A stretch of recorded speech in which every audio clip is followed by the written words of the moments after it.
एटा सबुठारु गोटे बड़ fraud. Corona समय घर भांगिल नहीं 15 फुट जगार कौन सी मनीष रहे। सरकार जितेबाला रिहाबिलिटेट कर सरकारी आईन अनुजाई कर तो तुम्हें जो आईन कर तुम्हें उल्लंघन करी लोकं को गाई गोरु भरी नहीं रखीच एटा एवं सबू निर्वाचन पूर्व सरकार गोटे धुआं बाण मारे गरीब लोक बुझीपारे एमाने भोट नहीं जाए तापर आउ किसी लोकंर हेन।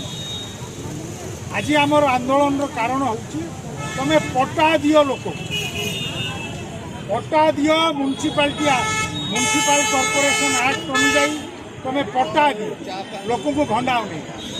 भोट आसला लोक को भंडे